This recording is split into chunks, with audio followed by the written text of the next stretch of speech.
Okay, so welcome to this video series on how does learning work, or how does learning actually work. I'm Fanny Passport, founder of No Borders Learning, and I'm joined today by Piers, Messum, and Roslyn Young. Piers and Roslyn are the co-founders of Pronunciation Science Limited, and they help and train those who would like to transform the way they teach pronunciation. Piers has taught in English in Japan and in France, and he's now working in the UK. His PhD research was at University College London, and it was on English, how English-speaking children learn to pronounce. Roslyn taught English for many years at the Centre de Linguistique Appliquée at the Université de Franche-Comté in Besançon, France, and her PhD was about how English and French are taught as foreign languages by those who use the teaching principle described by Caleb Gattegno. She's written a book in French called L'anglais avec l'approche silent way. And together, Piers and Roslyn wrote the book How We Learn and How We Should Be Taught, an introduction to the work of Caleb Gattegno. So if you want to find out more about them, you can go to pronunciationscience.com. Today, we're going to discuss learning. How does it work, actually works? And our first question today for you guys would be to tell us a bit more about what this science of learning is and how does it work, or how does it not work? So I guess the science of learning, it's perhaps the important thing about this is it's not science in the sense, we're talking about science here as understanding and insight. We're not talking, and perhaps people seriously trying not to mislead themselves, trying to come up with reliable knowledge and not mislead themselves. And we're not talking about neuroscience. We're not talking about the methods of science as it's normally understood, the sort of things that happens in universities. But equally, it can be just as rigorous. We're talking about what is learning as it felt from the inside out. And the person who inspired both Ros and me most of all was Caleb Gattegno, an educationist who died, nearly 25 years ago now, or just over 25 years ago now. And what he did was examine himself as a learner and examine the learners he had in front of him in the class. And based on a very close observation of what was going on, he came up with theories about how learning happens in humans, what the phenomenology, to use the technical sense, of learning is in humans.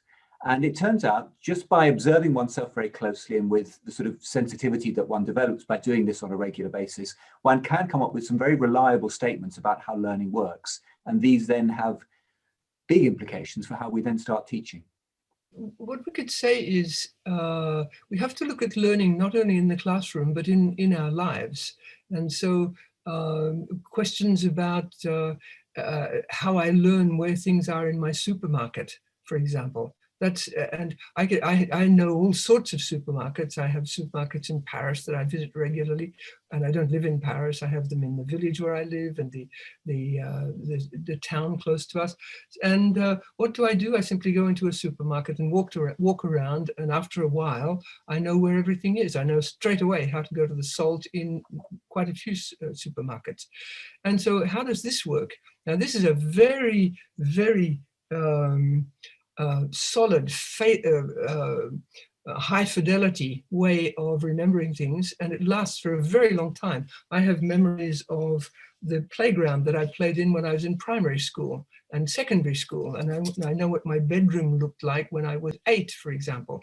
And so these kinds of things, they stay with us for a very, very long time. And we can compare that to what I memorized when I was in school. And I must say that very quickly, most of that disappeared. I was not particularly a good student. And so I knew it for the exam sometimes and lost it pretty much straight away afterwards. And so we can say things like, clearly memorization takes a lot of energy and is not doesn't give a good result, doesn't give a lasting result. It does sometimes, but that's probably because you've done other things to it. Whereas these images stay for a very long time. So it's pretty obvious that one of the ways we learn is by simply absorbing, by being aware of what's around us, absorbing it in simply by looking at it. Photons come off it and into my eye. It's absolutely free of charge. I don't ever get the feeling when I go into a supermarket that I'm going to have to memorize this. That's simply not, I don't get that feeling at all. I simply have it. And these are the kinds of things. Learning to go around a new city, for example, learning to visit a place, somebody moves, so I have to learn how to get to their place. I do it once or twice, and after that I do it very, very easily. So there are all sorts of different ways of looking at memory that have nothing to do with short-term and long-term, and more about the way I stock things within me and how I can retrieve them. And one of the things that Gattegno pointed out was that we need to base our pedagogy on learning that lasts. And so clearly this gives us some indications. This is simply, it's one of the things that Gattegno has pointed out about ways that we learn.